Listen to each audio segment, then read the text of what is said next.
Zdar lidi, tak máme tady další video, takový vlogísek můj kecací zase, nevím, jestli tam to video mělo nějaký úspěch, ale už jsem zkoušel dávat nějaký short, bez toho, abych někomu vůbec řekl, že tenhle kanál existuje a zjistil jsem, že YouTube algoritmy, když dáte nějaký short, vůbec nefungují, pokud tady nemáte aspoň jednoho odběratele, jakože je tam 0 zhlídnutí a to už je to tam třeba den.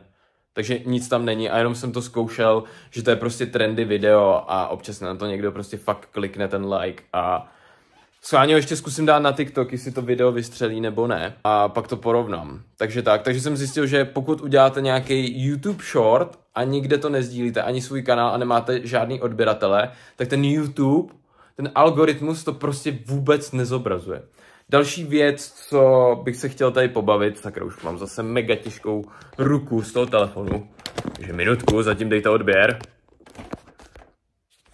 Tak, další věc, která mě napadla, je ta, že já potřebuji udělat jakoby hodně odběratelů na tamtom kanále, na tom svém jakoby hlavním kanále, kde už mám asi 130 000 sledujících.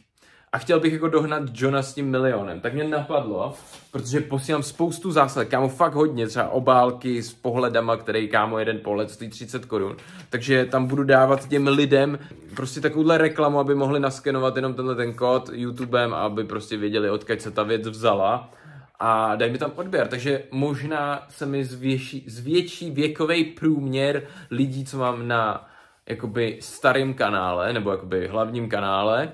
A to by mohlo pomoct. Takže tohle teďko neřeším. Dneska budu balit poštu a musím teda připravit nějaký fotky na internet, který jsem včera nestihl, protože tohleto stěhování těch krabic, co jste viděli v minulém videu, tak to je strašný. Za prvý, ta akce vůbec nevydělává mi žádný peníze a asi všichni víte, že já musím ještě dohnat Johna sice v milionech odběratelů, protože bych tam chtěl být taky.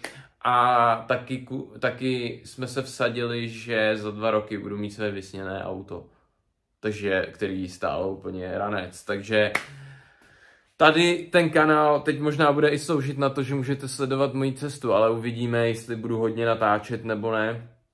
Zatím jako dneska točím další video a tyhle ty informace jsem vám tady chtěl sdělit. Ale myslím si, že tohle je fakt dobrá reklama. Taky mě napadlo, že bych mohl chodit do mé po ulici a dávat lidem papírky, ať mi tam dají prostě odběr, ať se na to podívají a takhle. Klidně mi napište do komentářů, jakou reklamu bych mohl ještě udělat, která skoro nic nestojí, abych získal víc odběratelů. Jakože je to tady takový komunikační kanál, takže budu moc rád, když mi tam něco napíšete.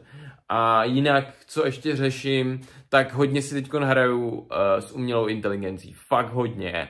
A někdy se o tom taky pobavíme. Dneska asi ne, protože potřebuji si utříbit myšlenky, co vám o tom řeknu, proč je to dobrý a takhle. Ale jakože umělá inteligence je za mě fakt budoucnost a doufám, že na to koukáš budoucí Stevene a řekneš jakoby, že hej, hlavně, že se tomu věnoval. A takhle.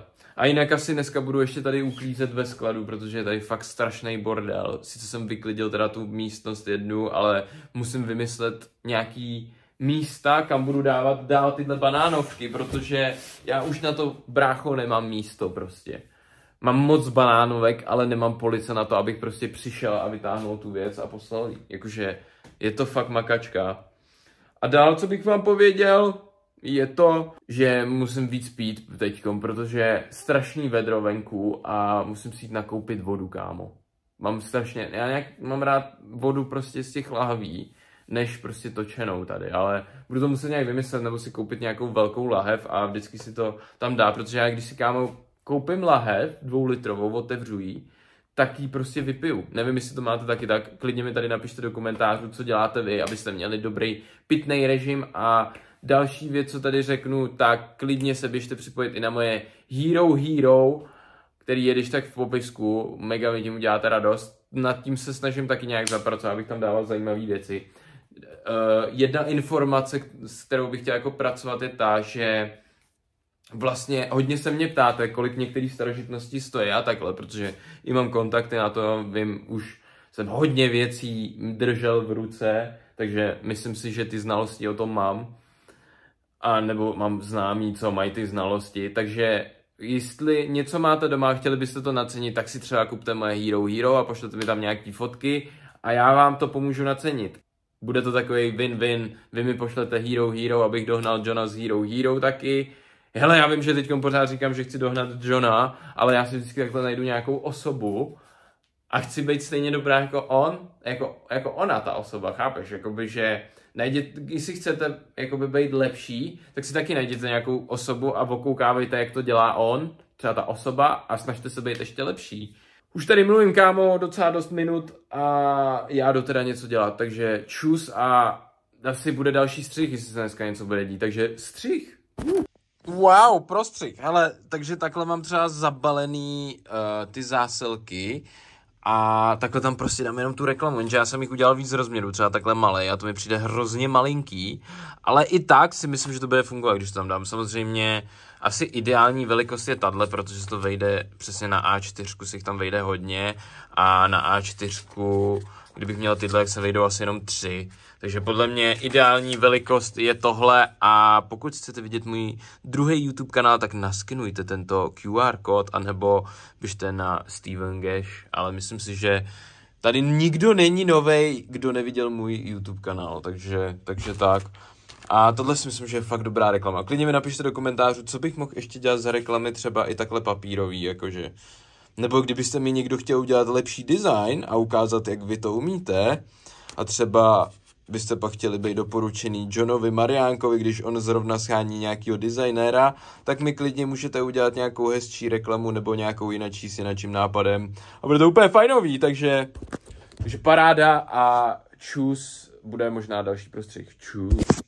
Takže hele, strašně posílám balíky, takže tady mám třeba, kámo, takových 20 balíků a v každém mám tu reklamu, takže si myslím, že to bude fungovat, takže je úplně paráda. No tak tady bych asi ukončil to video, zrovna jsem na Václaváku a nevím, co bych vám tady ještě řekl, prostě doufám, že jsem vám hodil dneska nějaký info a snad nějaký zajímavější video bude příště, že se tam něco bude dít. Dneska jsem prostě balil poštu a jenom jsem ukazoval, jak chci rozjet trošku marketing svýho YouTube kanálu, takže čus. A dejte tady like a napište mi do komentářů, co mám ještě udělat pro to, abych